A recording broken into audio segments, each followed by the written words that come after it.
Hey Fitheads, today we talk with Kelvin Gary, the founder of Body Space Fitness in New York City. He was an engineer and then an MBA in finance. He left the corporate world to be a fitness instructor and then get a ton of certifications, and he's super knowledgeable, and it was so cool talking with him. Yeah, that was awesome. It was very much an engineer's approach. Like Yeah, super smart, but all some are very good at thinking about breaking down how something works and then building it back up into where can I improve? How does this improve this, improve this, improve that? Like that was awesome. I also yeah, really liked how he successfully made a pitch for kettlebells. I was convinced. Were you convinced on kettlebells? yeah, I was. I feel like you already liked them. I was a no until I talked with Kelvin. I did like them. I do like them. And they have that one thing that we did talk about quite a bit, which is they are really good for you. They're really good for your fitness, and they look really cool, which Yeah. is obviously the most important part. Welcome to Total Fitheads. Serious fitness for not so serious people. Yeah. The other thing that I will say too is, and I'll add this on there too, because it's a very important thing when it comes to the fitness world, is I steal a lot of from other really smart people. Yeah. And that's what, one of the guys that I steal all my shit from, he's like, rule number one, steal as much shit as possible from other people. So that you can, because look, how many of us came up with the pull up, push up, kettlebells, these new kettlebell things, mace isn't new. They've been beating people across the head with that thing for years. Right? So killing people for fitness. Exactly. Fit killing. Okay. So. All right, well, let's officially get started. Welcome, Kelvin. Thanks for joining us. Thanks for having me. So to all the fit heads that saw Monic, excuse me. Monic. He says Monic, but he's got a almost British accent. So it's like, is it Crumpet or, who knows? So we interviewed Monic, and this is his trainer. So we're moving up the chain. Now we got to find your trainer. Yeah, I know, right? Hey, I have one. All good trainers have trainers. And then all the way up to Jesus himself. And I know, right? Standing there with dumbbells. He's got a six-pack on the cross. I'm just saying, he probably knows what he's doing. He does. And he knows everything. Yeah, I'm just kidding. Yeah. So awesome. We were just talking about, I don't know, Max saw some of the training that Monic was doing, and it sounds like nothing I've ever done. Mm.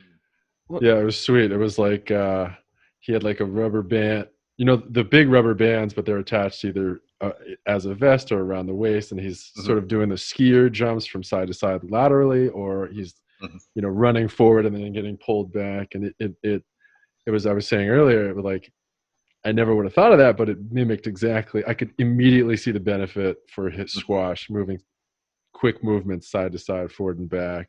And then we were talking about different ways that you've come up with to train Monic specifically for squash. I mean, have you ever worked with a squash guy before? Or? So, as I know, I don't look like a squash player. And I jokingly, you never know. Football. But the same way, a squash player looks like. Honestly, I've never seen squash. Yeah, it's interesting. One of my coaches, one of the young ladies that used to work for me, was an All-American squash player at Princeton. Mm-hmm. So that's actually my first introduction to squash, was having, this young lady, Nicole Bunyan. She's actually on the pro squash tour as well. She was a trainer that worked for me, but was also she left her position with me to go pursue the full-time career on the squash tour. So I'd seen it. I used to jokingly call it fancy badminton, just to just to get under her skin. But at the same time, once you watch the sport and watch the demands of what they have to do and the time frame that they have to do it, at the intensity levels that they have to do it without much rest, you have a much larger respect for what it is they go through. And having, I've played football, where we have a field that's 100 yards, 11 guys, and you still have to make all these crazy moves in space and to get from one space to the next. These guys got to do it within a short time frame and whack a ball to a point that they want to strategically hit the ball for maybe 5 shots down the road. Mm-hmm. So there's a lot more thought that's going into all that activity that's happening within a closed space. And in Monic's case, you got 4 guys on the court doing the same thing, right? That was one of the things that he talked about was big, was not getting pushed off of his spot as much. Mm-hmm. And he said he had to like gain mass just sort of be able to hold us. Exactly. Have a presence, right? Yeah. Like they can run into you. You just want them to fear running into you too. Right? Yeah. So how do you go down breaking down a sport? Well, first is 2 eyes, 2 ears, 1 mouth, right? I can sit here and say, I know. Yeah, wait, hold on. 2 eyes, 2 ears, 2 nostrils. Yeah. 1 mouth, right? So listen, observe, ask questions. And, my background, I'm an engineer by like undergrad.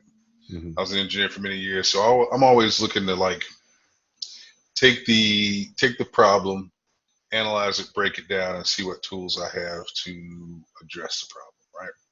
And for me, if the problem is I need to get an athlete faster, I say, okay, well, what's the athlete's, what are their issues, if any? What are their soft spots, if any? What does their competition look like? Because I want them to get them to be better, but this is an individual sport, so better relative to what? So there were times where I would just be kind of sitting in my office watching squash matches, and people would come into my office. They're like, "Are you watching? What are you watching?" I'm like, the game's on. Yeah, but it's interesting, right? I have another like younger client whose dad would just send me videos of him playing in the tournament. I'm like, okay, well, this helps me know not only what his competition looks like, but what his soft spots are, right? And then again, understanding that if the demand of a sport is for you to be able to change directions a lot, right? Rowing, you get in that boat and you just triple extend and flex and triple extend. You don't change, right? I'm not doing that. I'm the one in the front just yelling. I know, right? With the little bullhorn. That also means you're like 4'9", though, right? Are you? Yep. There you go. You got it. There you go. She's like the hood ornament.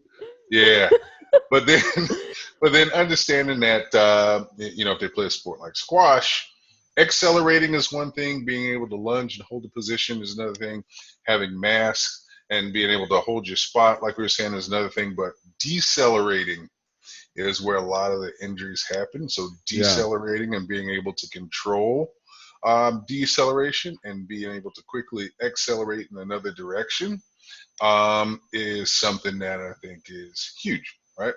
And a lot of the deceleration training or motor control training, that's where a lot of the band work that we were talking about before comes in. It's like, can he jump and do a lateral bound against the resistance of a band, be able to stick that land and control it, and then take off back the other direction and still control the deceleration when the band's pulling them back, right? Mm-hmm. So if I can train that motor control under some load,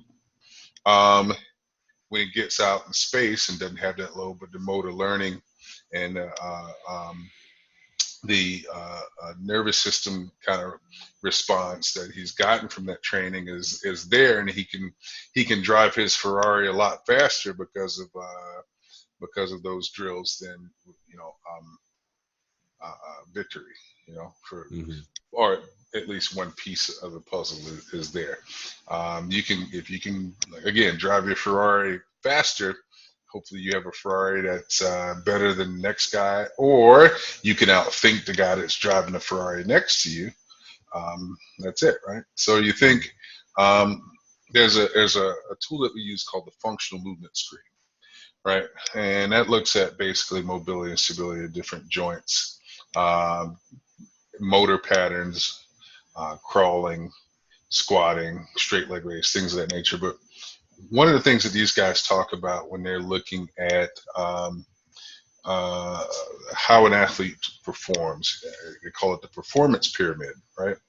At the very top of that pyramid, you have skill, right? Does this person know everything about, do they know everything there is to know about squash?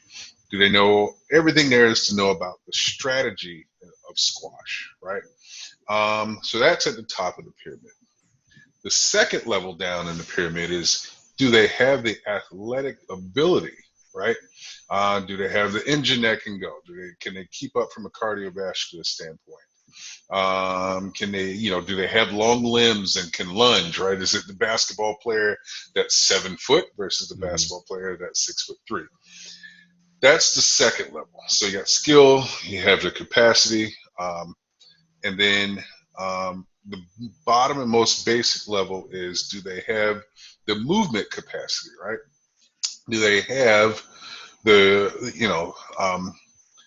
right mobility in their ankles and hips and shoulders to be able to move freely through space with less effort, right? So if I can get someone moving better and moving more efficient, and then you layer that skill and that knowledge of their sport on top of a foundation of like really smooth and efficient movement, they're going to be a better athlete. More so than you could have someone who moves well, maybe doesn't know as much about the sport as you, maybe might not be as naturally athletic and gifted as you, but they can move better than you, so they can get to a shot quicker. Yeah. Or they don't tire out faster because their muscles are too tight, or it takes more energy to lunge for a ball than if their hips weren't as tight. That's Yeah, it seems like the bottom is like hard work and in a smart way. The middle is like, no, the bottom is hard work in a physical way. The middle is like you're gifted, whatever you're born with, and then the top is like the mental aspect. Correct, Mundo. Correct. Yeah. Correct. And then even think about the bottom and the second can both be hard work, right? The bottom. I'm not going to get any taller and start playing basketball. Yeah, I know, right? Not with that attitude. Yeah, but the bottom is also the stuff that you don't think about, that's sometimes annoying, that you overlook, that's going to make you better. It's the foam rolling, it's the flossing, it's the mobility, it's the sauna work, it's the hydration, it's the Normatec. It's all that stuff that helps you, that you don't fully think about as being before you press go, make sure you're prepared to press go sort of stuff too. You'd put like recovery in there too, and like sleeping and such. Mm-hmm. So where do you find you can make the biggest impact? Especially for most guys that have been, Monik was, in college, he was a beast. He's always been a beast. He's been playing squash since he was, probably a little guy, right? Diapers, yeah. How much? Well, first of all, as a non-squash playing individual, how much more am I going to teach him about squash or the type of shot to hit?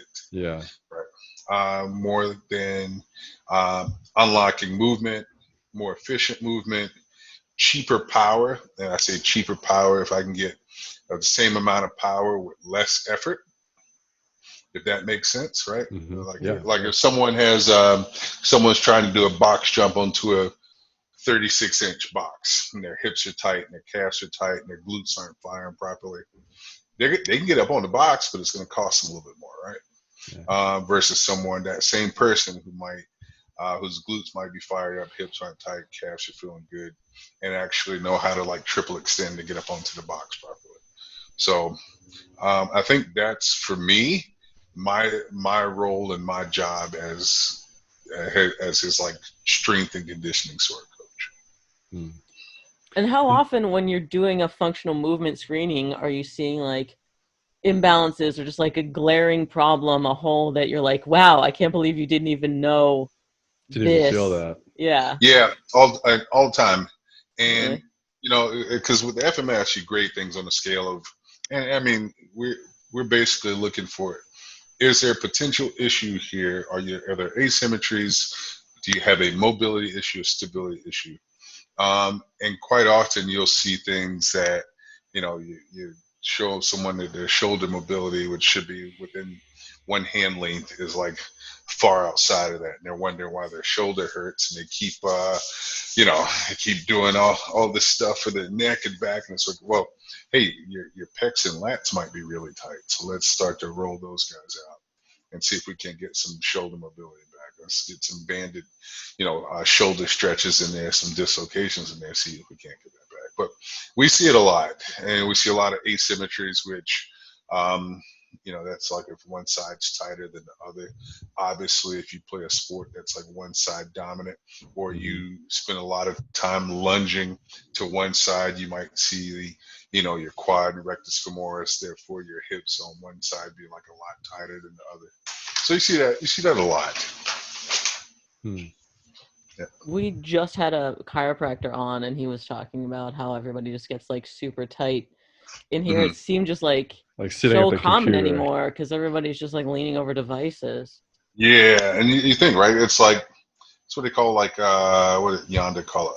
Upper cross syndrome, upper cross and lower cross syndrome, right? So you think about how we're all at a desk, and even now, the quiz that I give everyone is like, hey, what muscle group are you working the most when you sit? And they're like, my glutes. I'm like, nope.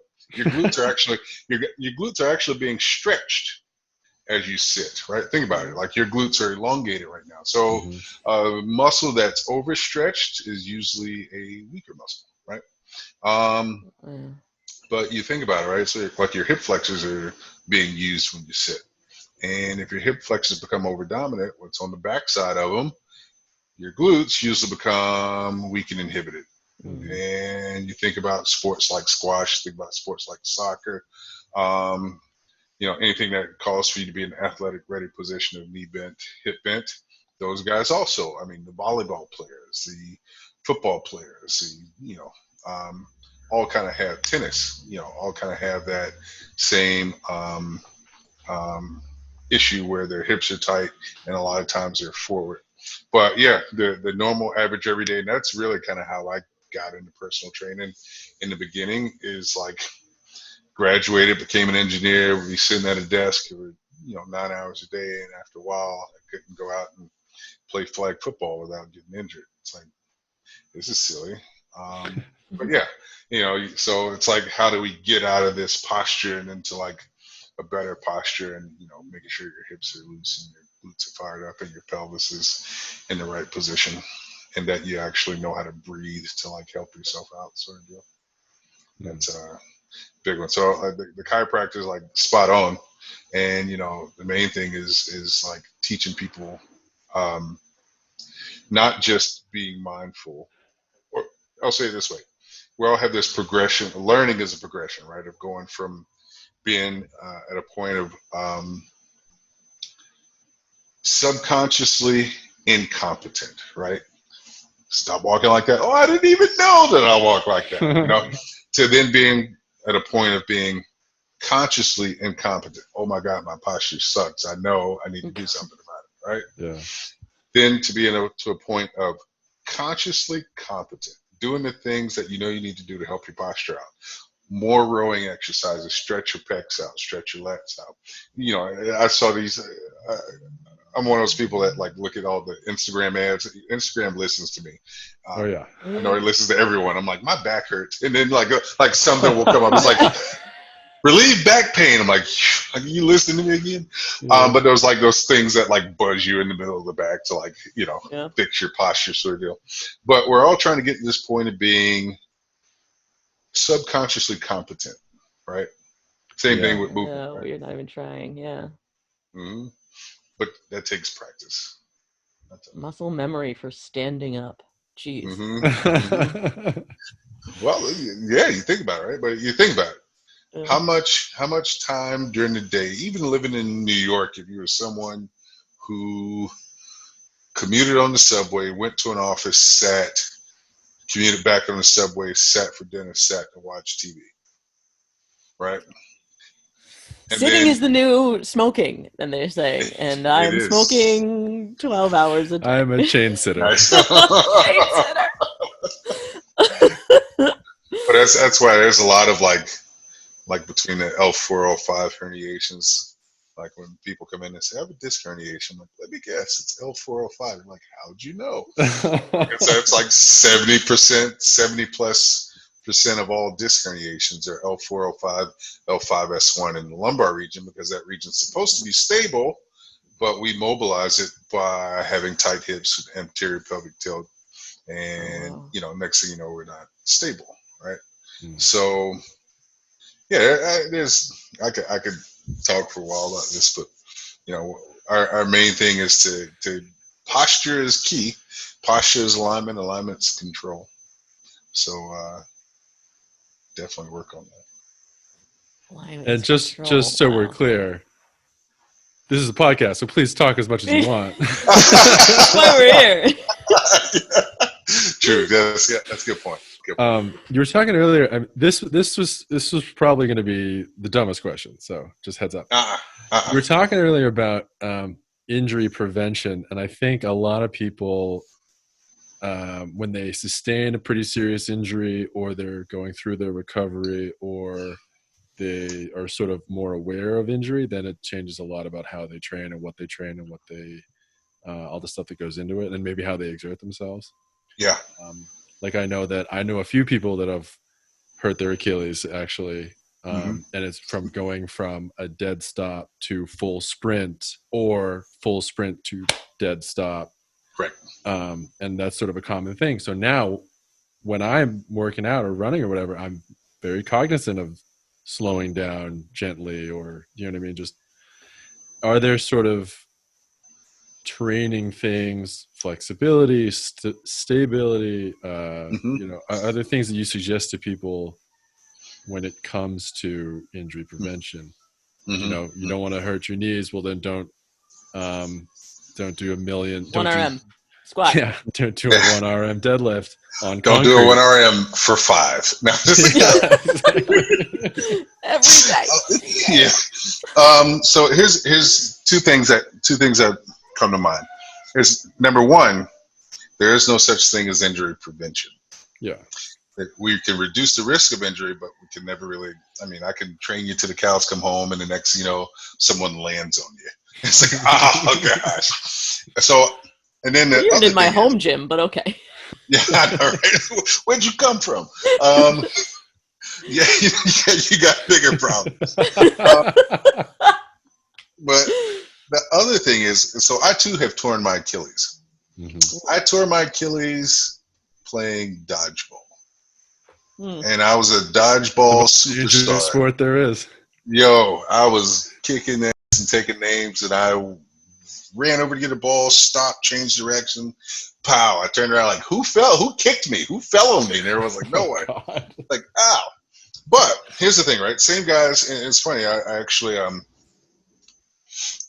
had become a trainer by that point, and was like kind of training on my own, still working my 9-to-5 corporate world job, but training, had some clients, didn't know as much as I know now, right? And one of the guys who came up with FMS, a guy named Gray Cook, and this is, fast forward, I tore my Achilles, recovered from it, thought I was doing the right thing, but when I think about all the stuff that was kind of leading up to my Achilles, it all didn't come full circle until I went to a presentation that Gray Cook was giving on the FMS. And we started talking about joint mobility, and he started talking about, like if your calves are tight, like things that you could look at. And I go up to him after the presentation, and I said, hey, not for nothing, I can't really squat too well because my ankle's a little quirky. And I started to tell him the story about my Achilles.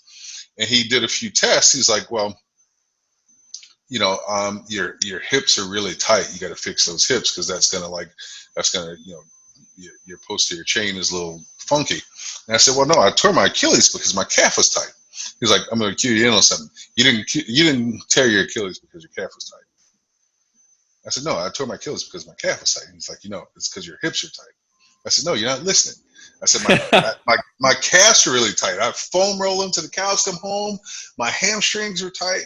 And he just looks at me, kind of smiles. And I'm like, all right, yeah, he knows something. He knows a lot more than me.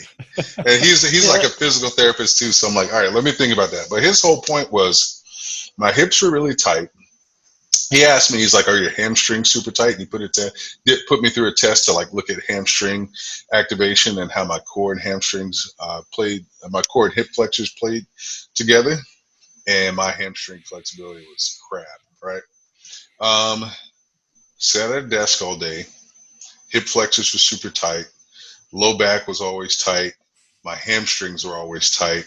What's in between your low back and your hamstrings? Your glutes. Mm-hmm. So think about a weak link in your posterior chain, right? And especially when you go to extend out of your left. Basically, when you go to extend your hip out of like your left foot, right?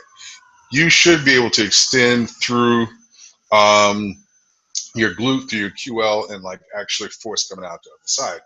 But if your glutes are kind of shut down and you're still trying to do deadlifts and all these other things around it, i.e. your hamstrings and calves, are going to get a little bit extra work when it comes to extending. So for me, I'm like, all right, once I realized kind of what he was trying to say, and I read a few articles, later on I emailed him, like, I completely get it. I tore my Achilles because my glutes did not do their job when it came to extending my hip for me to propel myself back in another direction.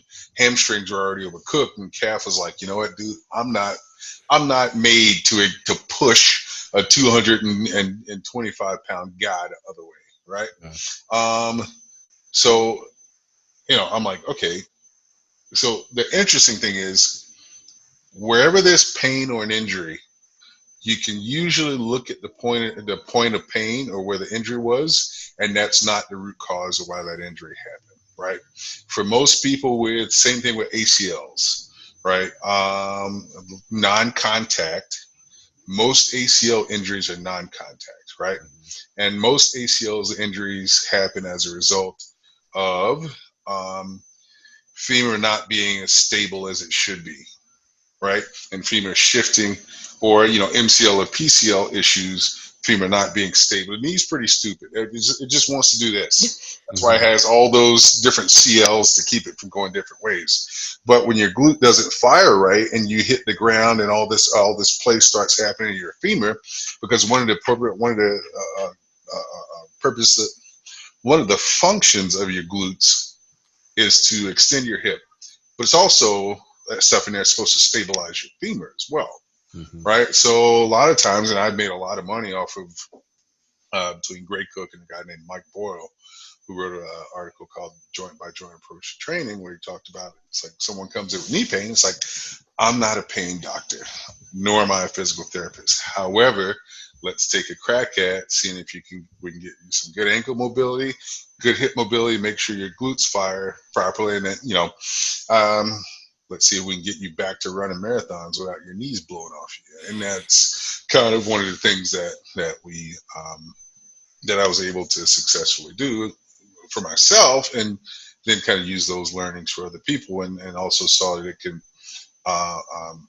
translate to a lot of different sports. I started off working with runners who had knee pain, but definitely looking at the folks that changed directions, and even looking at how they change directions. And this happened a couple of times where I've shown my squash players of like what happens to the valgus in their knee when they lunge. It's like, hey, that's not supposed to happen, particularly when you go to propel yourself back another way out of that lunge. If we don't fix your glutes fast, let's start the clock on your career, sort of deal. Yeah. It sounds like this glute activation is like a common problem. Like no one knows how to use their butt. Mm-hmm. True. And a lot of people will be like, well, I'm looking back at it, but I can do the whole Kim Kardashian, pop bottle thing over it. But at the same time, you put them down on the floor, and do a very simple test of like kind of being in a almost like a pigeon position, but flat on the ground, and like trying to lift your leg off the ground. And that's a good test of, can you fire your glutes with enough force to lift your leg off the ground without your hamstring helping you, or being able to force your QL to try to extend your hips, sort of deal. And you give them, even with people who have nice looking backsides, they can't do it, right? And right down from like the person that sits at a desk to the person that teaches 15 spin classes a week, sort of deal. A lot of times people just cannot budge that leg. So you show them how, if you had the right, neural drive in your glutes, you'd be able to do this. So our goal number one is come back to this test in 2 weeks after we've done, some, of course, with regards to workout, I'm going to foam roll first. I'm going to do some static stretching. Second, I'm going to do some dynamic stretching. Third, I'm going to do some activation drills. Fourth, and then we're going to go on and start doing our core work and our lifting for the day, sort of deal too. So getting the situation or the condition that's causing that glute to be shut down, getting that, working on that in the moment, doing some things to get the nervous system fired up, and then working on it. Like, people tell me, I want to do deadlifts. Okay, well, just know that we're going to spend some time working on making sure your hips are in check and that your glutes are fired before we do deadlifts, so don't blow your back out. Is a big deal. But yeah, I would say that for the people that come into, even people, general pop people that come into my gym, about 90% can't turn their glutes on properly. Jeez. So Right. then you're saying solving it is a combination of like activating, like waking it up, and also specifically like butt focused workout movements. I know, right? It's like that's but yeah, Yeah, glute, okay. specifically like clamshells, right? Or even a bird dog is not just glute activation, but it's turning on your posterior oblique subsling. That whole combination of your lat, thoracolumbar fascia, QL, glute, and hamstring on the opposite side. That's a way to wake up the entire chain and get your glute working, right? So absolutely. I mean, people are like, oh, I want to deadlift today. Why am I doing bird dogs and dead bugs? And I'm like, well, if I need your glutes to be turned on, and not just that, if I need your lats to be turned on, thoracolumbar fascia, those spinal erectors to be turned on, while you lift that bar, because all of that is a part of lifting the bar. You're not just lifting the bar with your glutes and hamstrings. I want to make sure all that stuff is turned on first before I go have you lifting a heavy bar, right? So if you just warm up by, deadlifting lighter than your sets, you are going to be lifting with muscles that aren't your butt. Pause. You're going to be lifting with muscles. You're going to be using muscles that aren't your butt anyway. Yeah. However, you could be potentially not using your glutes to the full capacity that you could be. And you could be using more hamstrings because your glutes aren't fired and turned on, right? Because think, right? Hamstrings are a synergist to glutes and hip extension. So a lot of times people are like, I feel this deadlift in my hamstrings, but I really don't feel it in my glutes. And it's like, okay, well, let's do this. Let's go do a set of clamshells. Let's do a set of bird dogs. You're going to give me a set of bilateral bridges because we're doing a bilateral lift, bilateral hip bridges. And a lot of times I tell people, this might be weird, but I need you to reach back and grab your backside while you do your bridges and squeeze and make sure you can feel things turn on. They're like, yes, I can feel it turn on. They get up and they do their deadlift and like, wait, it's not in my hamstrings anymore. It's more in my glutes. And I'm like, okay, good. Right? Wow. Yeah. Well, yeah. I guess I need to stop sucking at warming up. Yeah, I need to completely rethink my warm up now. So here's the thing that I want you guys to think about, right? If you look at the NBA and the NFL and college football, and watch those guys go out on the field or go out on the court for an hour and change, but even before pregame, and the warming up and getting their bodies ready to perform that they do. And a lot of times, like one of my clients sends me like a video of like, LeBron James doing like mini band drills. I'm like, yes, because he needs his glutes to be fired up when he goes to jump to dunk on somebody. And she's like, this is what we do. I'm like, I know, right? So it's funny how we think it's okay for like the people getting paid a gajillion dollars a year to play a sport. Yeah, they can warm up and do what they need to. But yeah, their body depends on it. We don't treat our bodies as if it depends on a multi-million-dollar contract. But we also don't want to get injured. And if we could spend less time getting our glutes to perky up, get those goals faster, yeah, it's worth it. Yeah. Dang. I feel like I need to warm up to sit at my computer now. Get all activated for my laptop. Mm-hmm. Now, what you do need to do is, and I force people to do this, and actually, I wear all the devices. I have like a Whoop or a Ring, Apple. Oh, heck yeah.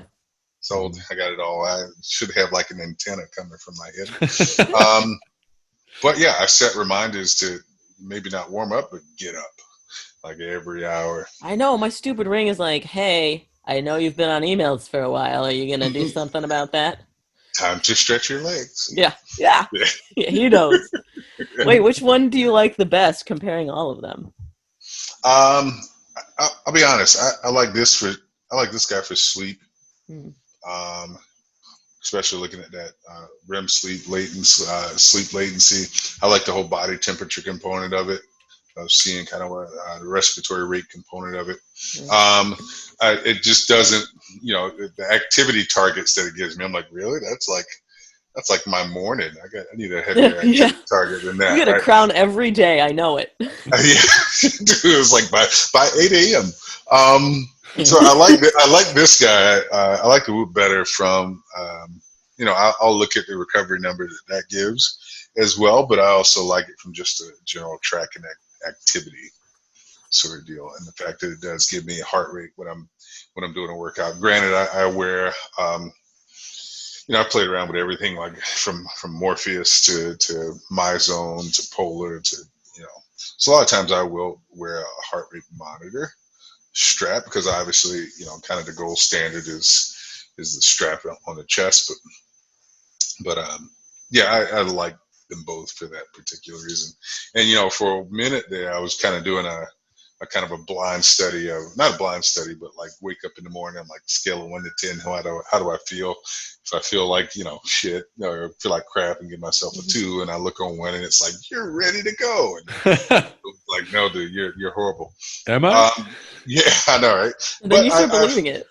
Yeah, I know, right? Yeah, exactly. So there's like, so that's why for about 2 weeks before I looked at what either one of them said, I write down how I felt, and just to see which one was like more on. And I think the Aura Ring was more closely on point with how I was actually feeling. I thought.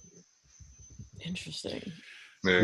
We should come up with one right now that's just a strap and a sticker, and it says "You're feeling great," and it'll never change. And then every day they'll be like, "Oh yeah, I guess I am feeling great," and then that'll just inform the rest of their day. I might be aging myself, but if you ever remember those mood things where you like rub it and it would change like a certain color, like if you were like in like a good, a mood ring. What? Yeah. I'm like, it was like this weird thing where it was like you rub it and if it turned green, it was like you're happy. It's like it worked off your body temperature. I think the trick was mine was always horny. I don't know why. Maybe mine was broken or something. It turned clear somehow. It just dissolved and went away. Nice. Cool. Well, you mentioned sauna like in passing earlier. Do you use one? Like, is that a part of your recovery? So this is going to be a funny story. As I told you at the beginning of the podcast, I'm actually home right now. There's homeschool going on outside. and if I open that door, like my son actually walked in here at one point, and I kind of like gave him. My computer right now is sitting on top of my at-home infrared sauna. So I actually have so I have a sauna at the gym, but I actually also have see right there. So it's basically like a cocoon that I would basically kind of lay in. I have like a mat that like warms up. Mm-hmm. So yeah, I take the sauna thing very serious. I get acupuncture at least once a week. I now do IV drips with different shenanigans in them once a week. I do the HBOT, hyperbaric oxygen chamber. Whoa. A couple times a month. Yeah, luckily there's like like I have the sauna in my gym. Also infrared? Yeah, also infrared. Okay. It's like a 2-person sunlight and infrared sauna. And there's a place that opened up near us called Restore Hyper Wellness, and they do everything from red light therapy to HBOT to IV drips to you name it, stretch tech, and it'll stretch you out. And for me, it's been trying some of the stuff like trying the hyperbaric oxygen. I still cannot fully explain how it works other than the pressurized oxygen into you. I've done it. I did like 2 weeks of like intense trying. But you get out of that thing like, holy shnikes, what? Who am I? My arms are lighter. But yeah, I do the sauna at least 3 days a week, 4 days a week. And you noticed a difference? Like there was a physical change you felt either doing it or when you miss it, you feel crappier? When I miss it, I feel crappier, number one. Number two, I also use it while I'm doing meditation. So it's kind of like, for me, I look at it as my version of hot yoga. But I'm not a yoga guy. Max, you're already meditating. You might as well turn some lights on or whatever. I've been meditating this year. It was my New Year's resolution. I feel like I don't know. Sometimes I feel like it helps a lot. Sometimes I feel like it doesn't help at all. And then I realize, like, I see myself getting worked up about something. I'm mindful of my feelings or emotions or whatever. And I'm like, God damn it, it is working. That's it, right? And that's one of the things I tell my clients who are like, I can't do it. I'm like, start off with a 30-second meditation. Yeah. Count backwards from 5, right? Yeah. And understanding that it's not going to be perfect and it doesn't have to be perfect, but that point of like, I'm now mindful of what's going on. Victory. Yeah. Right? And I think it definitely translates. I think it translates a lot more to sport or athletic performance than people would realize. Because I remember once, people love talking about, this is fourth quarter, we're going to be tough in the fourth quarter or whatever. Or, like I want to be mentally tough in tough situations. And I remember once I was competing and I was it was essentially the last minute and I had to do something physically demanding. And I remember thinking like, this is what they're talking about. Yeah. And I think a lot of people, like, what happens is people would like to be tough in the fourth quarter or whatever, but they just sort of forget. A lot of games move real fast. Sports move real fast. And before, they make a quick mistake or whatever. But if they had the time, like, would you want to try really hard in the fourth quarter? Yes, I would love to do that. I think a lot of people would, but being able to notice what the situation is, how you're feeling. Is this a time when you're supposed to go all out? Thinking in those types of situations I think it translates a lot more to sport than people give it credit for. So I think it translates a lot more to sport, but I also think your average everyday mom, or your corporate athletes, as I like to call it, you got to be able to make cool and calm decisions under pressure. The fourth quarter of a game that might be a meeting that's a difference of signing $1 million deal or not, right? Someone pings you with a question or challenges you on something, heart rate goes up, you know, core body temperature goes up, and you're sweating like it's a free throw. Down by one, and you got 2 free throws, sort of deal. So you need to have the same sort of like mind like water, zero. What is it that this guy named Trevor Moed, who is Russell Wilson's like performance coach, where it's like he always just brings it back to 0, right? Something goes up, 0. Something comes down, 0. You know, Coach K is the same way. If you ever watch a Duke game, and I didn't realize this, and like I never noticed, and someone pointed it out to me.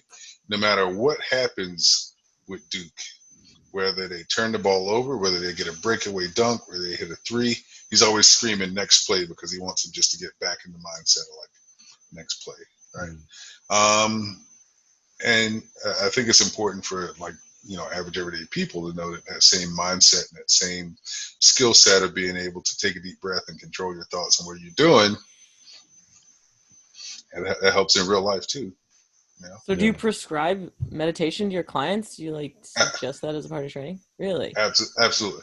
Wow, that's the first we've heard that of all the people we talk to. It's mostly think about it, right? Stop the drinking and eat this kind of thing and no more carbs. Or whatever. Yeah. Well, think about it, right? Even if you think about it from the standpoint of autonomic nervous system, fight or flight, getting your body back into the parasympathetic mode, right? Mix those up. Sympathetic, parasympathetic. What's the number one way when people tell you they want you to calm the F down, what do they tell you to do? Take a breath. Take a shot. Yeah, I know, right? Take another shot. Yeah, but like even thinking about it from a autonomic nervous system perspective of getting your body to get more to stay or to toggle back into rest and recovery mode out of fight or flight mode. Meditation is huge with that component, right? Yeah. But and there's so many, you know, LeBron James pushes are calm. I love, there's a company that they had a studio here in New York City called Inscape, and they essentially use sound and kind of like sound baths and like guided sound baths, so it gives you something else to focus on other than am I focusing on meditation? Because then you're like, oh wait, I'm not anymore. Wait, am I? I'm not. If you like start to get into your own head versus like, let me go into what sounds am I listening to? And it's like, oh, I hear this, or yeah. But so by that point, it's achieved its goal of getting you to focus on something, right, and control your thoughts and calm your nerves, sort of deal. So I actually do prescribe meditation as something that is as important as hydrating properly. Wow, nutso. Man, I gotta get on the Max train and commit myself. I had a similar your goal, Max, but it was just one mindful breath a day. That's all I required of myself. You were like given 20 minutes a day. Anyway, It's October. Why the heck are we talking about New Year's resolutions? I can't believe you're still on it. So here's the thing, right? It's just like you don't go in the gym saying, I'm going to deadlift 500 pounds today. You might pull I say that every day, and then I don't. But the same theory of progressive overload that follows us in the strength training that we do, that same theory of progressive overload follows us in the habits that we do too. Similar to like if you're like, I'm gonna meal prep and carry one of those big ass water bottles around and sleep 9 hours and foam roll and I'm gonna do it all starting Sunday. That shit's not gonna last. Pick one, get really good, layer it on. Pick another one, get really good, layer it on, until you eventually have collected all of these changes that you've gotten progressively better at. Yeah. Right? It also helps with like figuring out what works too, because if you're doing one thing at a time, maybe that big ass water bottle didn't help and you should be doing something other than that. I mean, that's a bad example because hydrating is great, but you know what I mean? Yeah, but it might be like, you know what? set a reminder on your phone to have, instead of carrying around a big water bottle, have a small Yeti water bottle and refill it 4 times. Yeah. Right. So, but that's the point, right? It's like these small little things. Yeah. The one that worked for me, like I routinely chug full glasses of water for that reason. I tried to carry the bottle around. I would leave it places, leave it at, wherever, or it's just so stupid. Drink it if you got it. Now, if I see a full glass of water, I just down it because I'm like, all right, bam, done. Now I can, I had the thought, I did it, and now I'm not going to forget about it again. Yeah. I'm not giving myself an opportunity to forget about it. Yeah, for sure. Although I've heard drinking slower is better than chugging all at once. The faster you drink it, the faster it goes through your body. I don't know. This is complicated. Yeah. I think I do believe that, and I agree with that. But again, that to me falls into the category of like, I'd rather do something good than not do it the best possible way, because if I slow myself down with not, that's kind of like how there's a guy named Nick Winkleman who used to work for a company called Exos. They're actually based out of Arizona, and they have a big where the LA soccer team plays, where they used to have the Galaxy CrossFit games. They have a big outfit there, and they train a lot of like, usually 70% of the first round of NFL draft has come out of their combine class. And Nick always talks about trying to get guys to eat right, and a lot of them don't eat breakfast.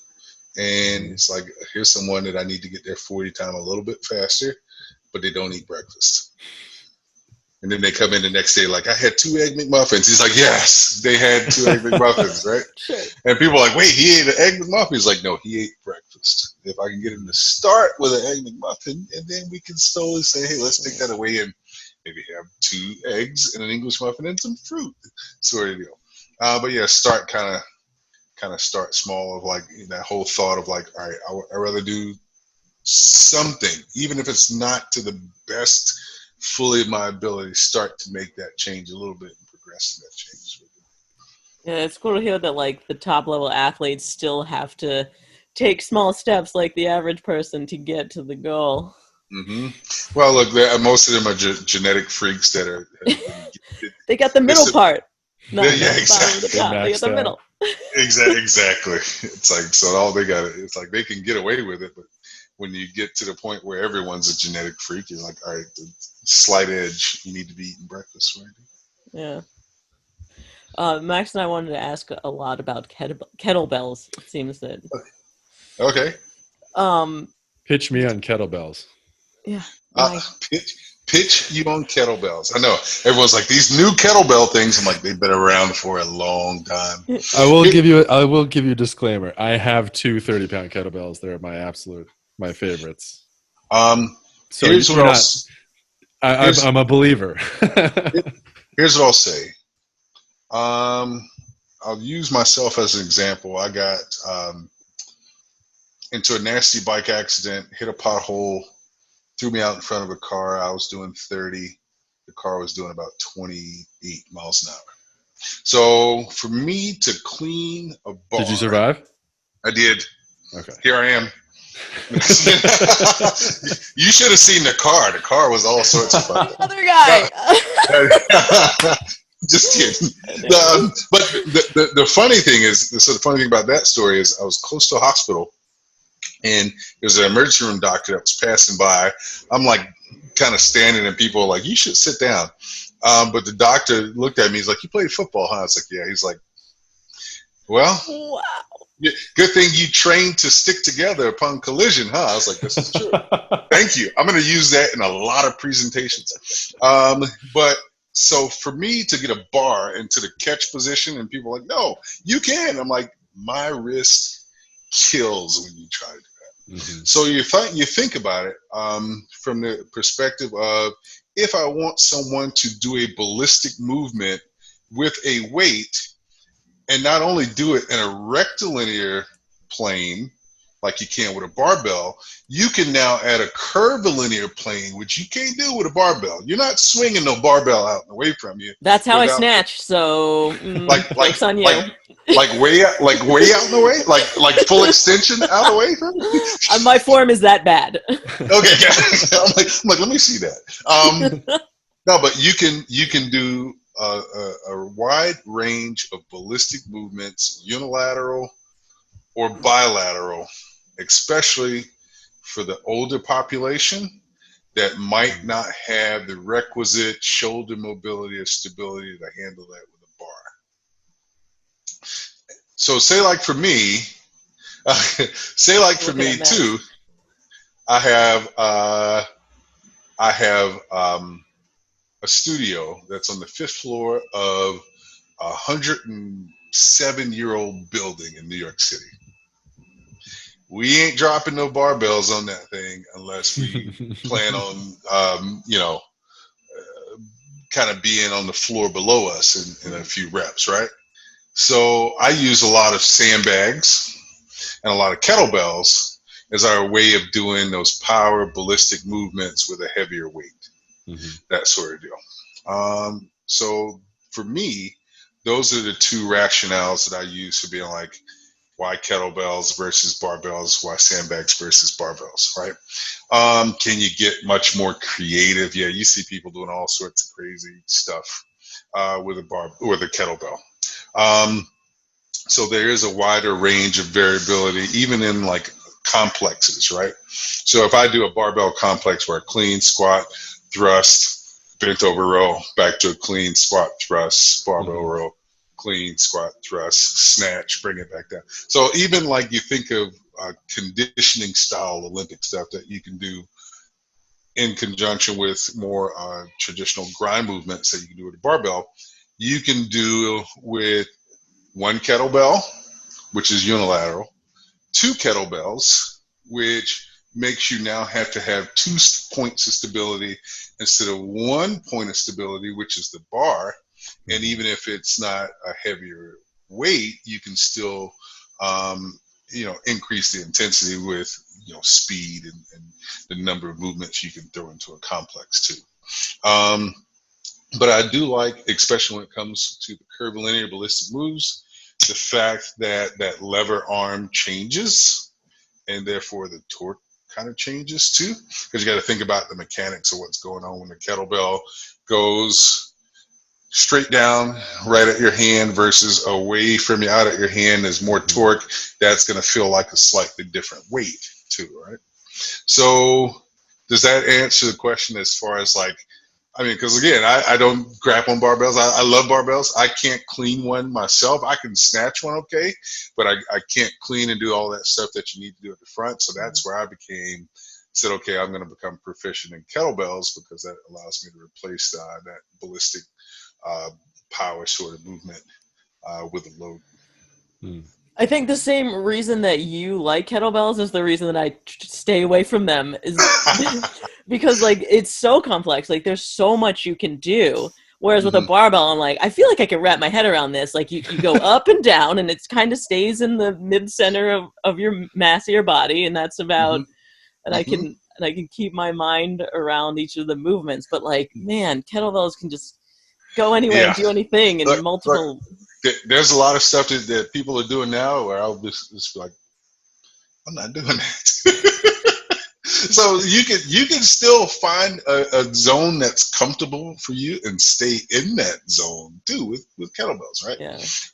And then I guess my last point is that it's easier to tuck a couple kettlebells under your bed or in a closet than it is to, especially nowadays with people not, my business coaches are in Santa Clarita, so I actually come out to the West Coast a couple times a year usually, but like they're not open now, so they train a lot of people virtually. It's easy to get stuff done. I mean, is there a better exercise than the Turkish get up? did that win as God, best Turkish exercise of all that's time? so stupid. Well, Ah, yeah, I have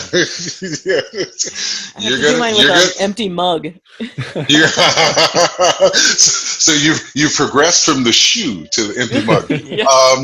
Full cup of coffee, and then if you So I know. Look, I think the Turkish get up, right? It's shoulder stability. It's a single leg glute bridge. It's a half kneeling, standing up from a lunge. And it's having spinal alignment throughout the whole range of motion and being able to control that up and down. Now, for everyone who's just listening, come to YouTube because he just did one as he was describing it. with the barbell. Nice. And I think it's one of the more useful exercises that there is, because it really does kind of incorporate everything. Even like I said, you're doing kind of that arm extension there when you kind of roll over onto your elbow, do tricep extension. I mean, the only thing you're really not doing there is a pull. That's the only thing. I mean, you got knee extension, you got hip extension. So do I do it on leg day or arm day, or? Hey, you do it on body day. You do it as a core activation drill. Ab day. Okay. She's like ab day. No, you do 1,000,000 crunches on ab day. No, but you think about it, right? If you're gonna do a deadlift, or if you're gonna do front squats, something where you need to make sure that lower body and upper body are connected and your core is fired, right? That's a good warm up to do. Got it. Yeah, I guess that's another thing about kettlebells is that it feels like it's always going to be total body. I do kind of splits right now, and I can never fit in kettlebells because it uses so much that parts of what it needs are not rested on my body yet. So here's one thing I'll tell you.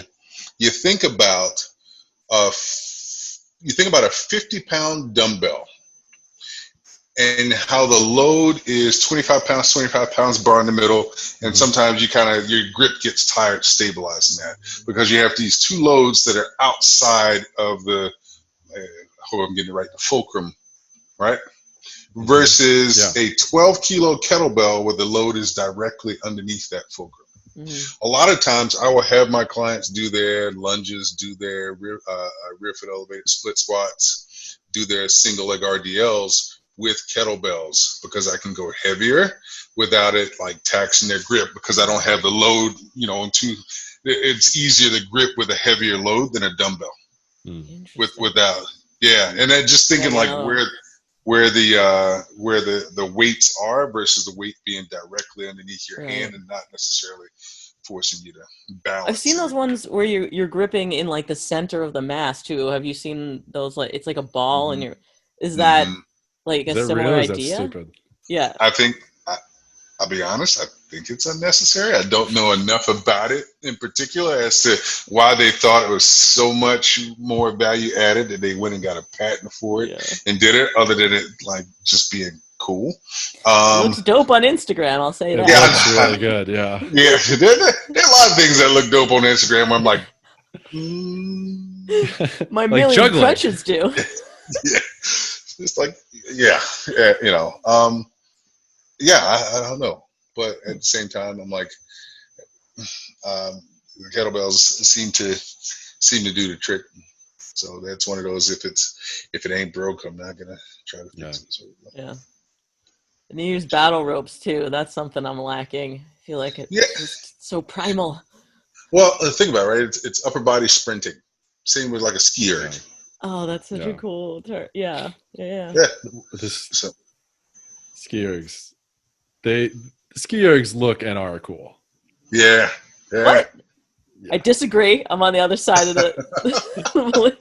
It's dopey. You're just what is this? Come on. It's the new age Nordic track, is what I can say. Right. No, it's good, but I mean the thing with battle ropes is, you do have a load that's somewhat changing with regards to like if it's off the ground, if gravity's playing on it. What are you doing with it? But you can also do, small waves, fast, big waves, fast, big waves, slow, burpees with it, change planes, change directions. So the variability of what you can do is higher, and therefore I think has a little bit more value when it comes to being creative and how to progress the intensity of things. That's all. So it sounds like a lot of what you do then is total body with your clients. I have the average client 2 days a week. That's 2 hours out of a 168-hour week, right? So I need to be efficient with them. And, what we do is we train not necessarily body parts. We train patterns, right? If I want to, one day I'm going to have a unilateral knee dominant with a press or with a row and a core exercise, and then a bilateral hip dominant with a press, and maybe another combo exercise that changes planes and does like a landmine rotational pull and press sort of deal, right? So I try to think patterns more than I think muscles. Pull something, push something, lower body, upper body, bilateral, unilateral, changing planes. That sort of deal. So I look at it from your average client is like an athlete. Get up and train your body to weight. Yeah. So everybody is an athlete. I think I stole that from Nike. Get up and train your body the way it was designed to work is our training philosophy. So yeah. But if someone comes to me and says, I want to get yoked for a figure competition, I'll say, okay, well, just know that there's some stuff that we want to get done where we might work on individual muscle groups like deltoids or something like that.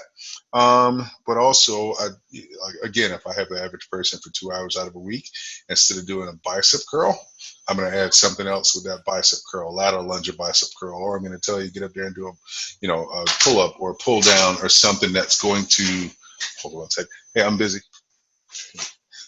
That sounds like, hey, what are you doing? What are you doing? Yeah, he looks at me like, hey, Dad. Training joints, right, or training movements. If I pull something, I'm going to work my posterior deltoid. I'm going to work my lat. I'm going to work my bicep, right? If I push something in this plane, I'm going to work my tricep. I'm going to work my pec, right? So I try to look at it more from that to have people be what I like to call functionally fit. When people are like functional training, it means whatever you kind of want it to be. Right? It means if you want to run around and chase your kids around, that's one thing. If you want to run marathons, it's something else. If you want to, I think this year so far, we are on our 10th or 11th gym baby.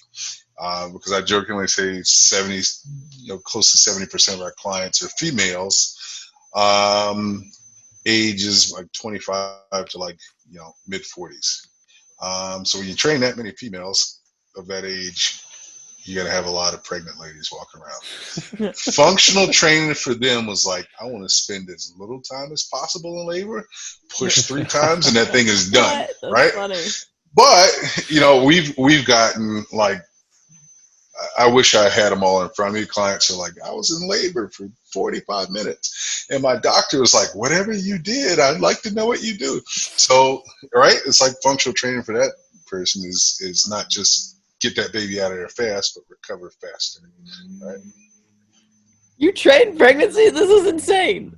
Yeah. He just looks at it like a front-loaded kettlebell for 9 months. All right. It's like just get deeper in your squat. No, but what we do is, and I had a new client that I was talking with earlier. I said, the main thing that we do in any sort of training is train the body's ability to overcome and deal with stress, right? Because at the end of the day, it's like overcoming inertia. That bar wants to be stuck to that ground. You need to train to overcome that inertia and pick that bar up off that ground. This baby wants to be stuck to me. No. Or your body's like, this shit's hard, and you're like, no, I can handle this stress. Yeah. Right. I can handle this physical stress. So that's where we look at, when it comes to pre and postnatal training. Obviously, Once you get to like a certain time frame where you have to, the amount of relaxing, they're hypermobile, their energy levels are all off, and there's obviously things that we won't do from a safety perspective, but training up into the point where they're pregnant, and then even like when they're kind of growing, making sure everything still works right. Is a big piece of the puzzle. So we train everything but babies. I think we don't train. So it's an emerging market. Yeah, I know, right? So. Oh, that's awesome. Yeah. All right, Max, you want to give him the one question we ask everyone? Oh yeah. How do you feel? It's a two-parter, I guess. How do you? Oh yeah, because he has to prescribe this to other people too. Right. How do you incorporate alcohol into training? Look, I say it like this, and it's funny because again, I live in New York City, and as I just described, most of our clients are 20-somethings, 30-somethings, females. A lot of them are single. Manhattans. I'm not gonna say go to the Hamptons this weekend and drink orange juice, right? Ew, no, you'll get diabetes. What? Exactly, because they're not gonna do it, right? So, long story short, hydrate properly. Don't drink all day long, right? Same way I'm not gonna look. Fridays are my cookie day, right? I go try to find the biggest cookie I can get my hands on Friday, and I have it, right?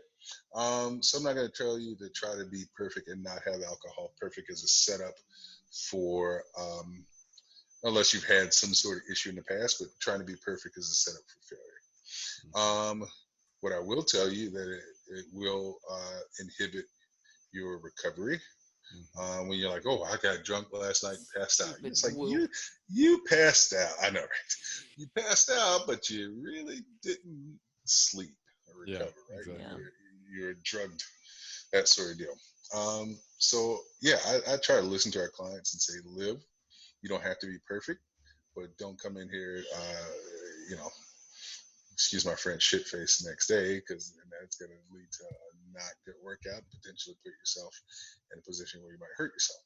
That sort of deal. But I'm definitely not going to be the one to tell my clients, no, don't go have a glass of wine at dinner or go party with your friends or go to a wedding reception and drink water the whole time, unless you absolutely want to, or we're getting ready for some sort of crazy event. I think that's not sustainably realistic for the vast majority of people. Agree. Alcohol or workouts used to be my favorite hangover remedy. Sweat it out.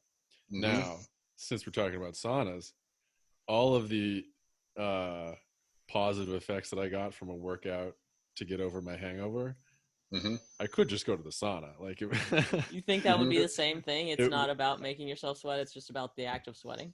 It wasn't quite as good, but it was pretty close. So, if your goal is to detox, that's one thing. If your goal is to progressively overload your muscles so that they build themselves back up stronger, sauna ain't gonna help you do that. Right? No, it's not. Yeah. So. No, your sauna smells like a liquor cabinet. Great. Now, I'd be interested to see if you did the sauna and then you worked out. It's like, whoa. It's like. I don't remember I'm pretty sure if I tried it, I was weak as a kitten, and my workout was like an upside down plank, a back plank. You know what I mean? Back plank. Lying there like an idiot. Nice. Well, this was awesome. Thank you so much for talking with us. Yeah, no problem.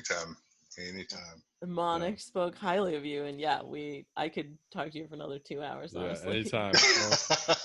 Don't throw that around, because we'll have you on every week. Yeah. Hey, look, I'll and hopefully usually I'm in my office at this time, so it's like quiet. I have like all my training books in the background. Showing off. Yeah. Yeah, I know, right? Trophies. Oh, these trophies? Is that what you're asking about? Yes, all those medals there. Yeah, no, but usually, yeah, I'd be more than happy to come back on. That'd be cool. Solid. Yeah. Awesome. Cool. Yeah, and as soon as we can travel and it's okay to be in NYC, I'm definitely gonna come check out your space. It looks awesome. Yeah, awesome. Come for say sure. hey. We will be there. Yeah, and where can all the fitheads find you online? So my Instagram is probably where I'm most available. It's at Kelvin Gary, KelvinGary, and my studio, the Instagram there is at Body Space NYC. Awesome, thank you. All right, thanks again, and thank you to the fitheads, and we will see you next week.